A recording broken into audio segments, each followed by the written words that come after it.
And yeah, so I was like, all right, I'm gonna do it. I'm gonna finish my art history degree. I could have picked something practical. I had all the options in the world to like switch to something else, and practical, I'd say. But like, I decided to, keep with my art history. So I went to a state school up in northern New Jersey, which is right by New York, which is a great place to like, again, to finish, because I had the Metropolitan Museum, and I had the Modern Museum of Art, or Museum of Modern Art, MoMA, and yeah, so it was a great place to finish my degree. And I ended up, I did another like 2 years, I think, a year and a half, I can't remember at this point, of finishing my art history undergrad. And that was a lot of fun too. I had a really great time with that. I learned about Baroque art, which I kind of had skipped over when I had like been studying in Italy. Baroque was just a really interesting, I don't know, Baroque art is really, it's like a whole other thing. It's like overtly gaudy and like gold and I don't know, mannerisms in there somewhere. It was so interesting. So I tried to take a Baroque art class, which was like I did it as a home study or like a independent study. But it was nice because I wrote, this is kind of where like my art history like career, I don't know, this is kind of culminated in like I didn't know what I wanted to study. I didn't know what I wanted to write my undergrad thesis. So for art history, you have to write an undergrad thesis. And for us, it wasn't very long. It didn't have to be like 25 pages or something, which is like nothing for writing an art history. And so I was like, I have no idea. Typically, you're supposed to write it on something you're interested in that you want to study for like the rest of your life. That's how art history works. And I didn't know, like I didn't even choose, for some reason, like I didn't choose Venetian Renaissance portraiture. I have no idea, maybe because it was like, that was Rome and that was like a whole nother time. And that was just not, it was apart for me, and a lot had happened to me in between then and now. And I just didn't know if I could get back to that in a way. So I decided to write my undergrad thesis on Toulouse-Lautrec. And of course, when I suggested this to my advisor, she's like, it's been done. Like, nobody's written anything about, everyone's written everything about Toulouse-Lautrec. And I was like, no, like, I'm going to find something. And so I found these 6 paintings that he did towards the end of his life.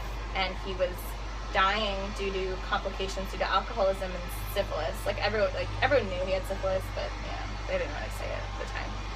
And he did these 6 paintings of an opera, because this is such an interesting story.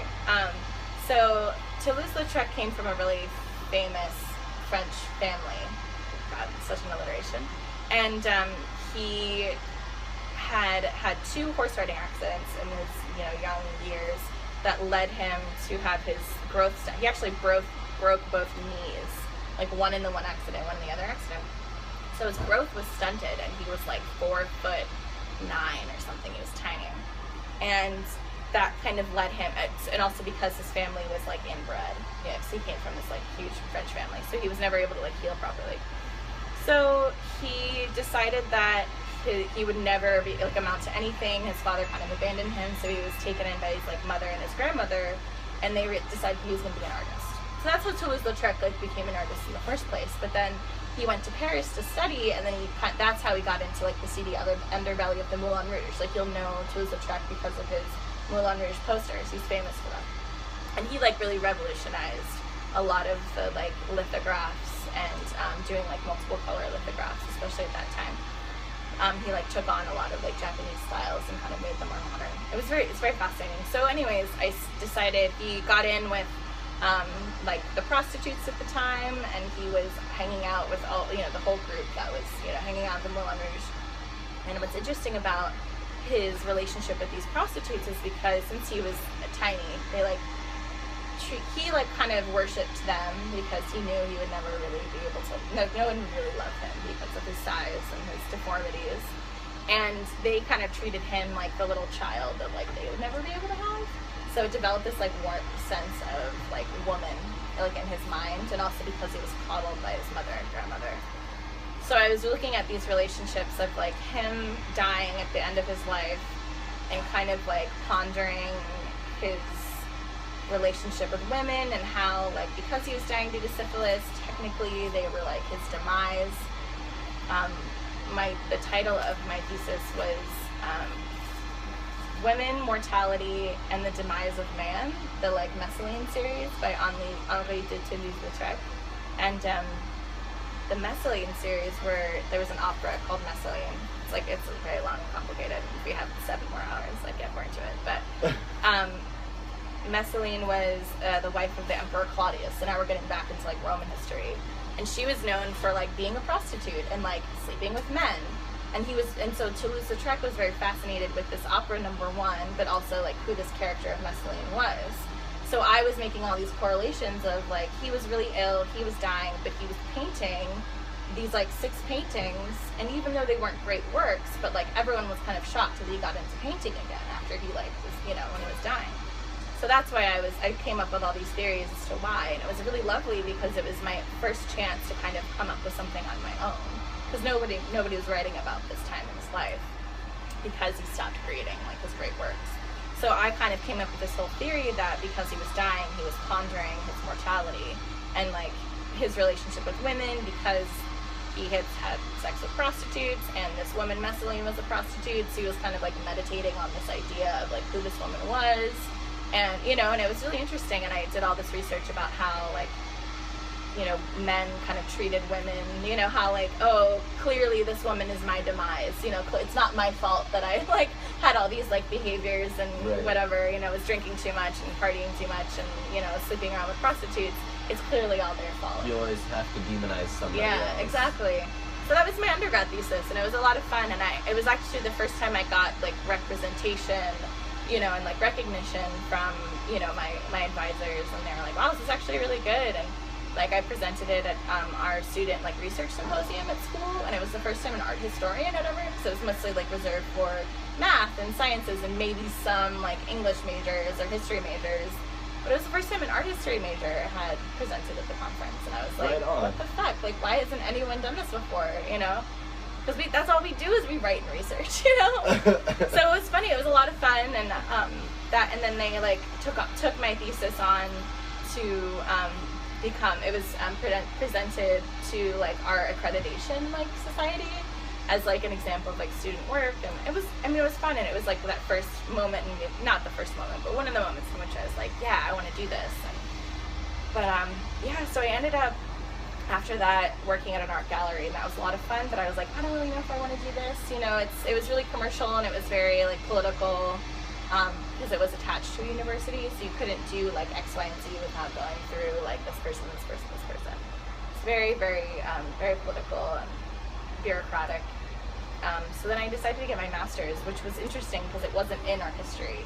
I was really intimidated by the fact, and I kind of regret this, I was a little intimidated by the fact that I had to choose something. If I were to pursue my master's in art history, I'd have to choose something that I wanted to study for the rest of my life.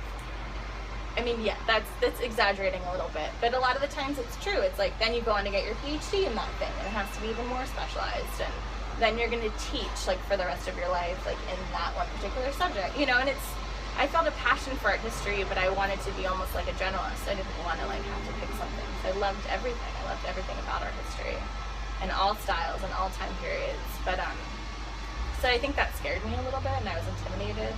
So that's why I didn't get my master's in art history. What did you get your master's in? Critical theory and creative research, which theory is pretty similar to like philosophy, but it's more like, I don't know, it has more of like a modern implication to it. It's like you're trying to understand not just like the meaning of life, which I would consider philosophy, but like theory is more like, okay, I see this injustice like in this political system. How do I analyze that in a way? Or like, what's like some really famous theorists like Hannah Arendt, you know, was really famous and wrote like such works as The Human Condition, and she studied what's his name, Adolf Eichmann, who was a Nazi, or he was like a bureaucratic Nazi, I guess, but she kind of understood. She went out to his trial in the 70s and was like, in late 60s, I believe, early 70s, and realized that, oh, you know, he was following orders. That was his like defense, was that he was following orders. And she like kind of looked at him, and even though she was of Jewish descent and had to flee, you know, Germany, you know, during World War II, or right before World War II, and she was in like a French, you know, prison camp for a while, she kind of realized that he was not evil. He like really was bureaucratic and following orders, and like he was just doing as he was told, and in some ways that was even more sad than like someone who was, you know, like really evil, that like us as a society could just follow orders and not even like realize what we were doing, because he had a hand in the train schedules and like how like the trains that were bringing people to, you know, not from to the, you know, concentration camps. And it was really interesting, like that she was like, this is even more sad to see how pathetic this man is, that he could just a blind eye and just, you know, lead direct orders. And so it's really interesting, and it's those kinds of things, like understanding like how we function as a society, and how, you know, a lot of theorists, my master's thesis ended up being, it was in photography. It was in this is so funny, it was very morbid, contemporary war photography. And I was really interested in the photographs that soldiers were taking of themselves, mainly with dead insurgents, as like, this is the trophy that like they're going to take home from war, and how like the modern like war trophy evolved. Wow. Yeah, so it became really intense. And again, it was not really something, I don't know, this master's program is really interesting in the sense that it was brand new, so it was kind of still unstructured in a way, and I didn't go into it knowing exactly, like, this is my, you know, MO, I guess. I didn't go into it knowing exactly what I wanted to study, so I was kind of found like I had to pick something really fast, and I'm sure if I could do it all over again, I would pick something different. But I don't regret it. It was a year of my life, you know, it was a lot of fun, and I learned a lot. You know, theory was really, really interesting, and then that kind of even taught me to think even more like critically and analytically about every situation. You know, it's like kind of exhausting in a way. You know, you're like, all right, I have to really, I'm constantly having my brain like thinking about, you know, causality and, you know, all different things. But yeah, so that was my master's, and now I've thought about, especially being here in Portland, like currently I'm not really doing much with any of this. Really quick, yeah. Can we pause so I can use your restroom? Yeah, of course. All right, yeah. we'll be right back. For sure. I have the small splatter.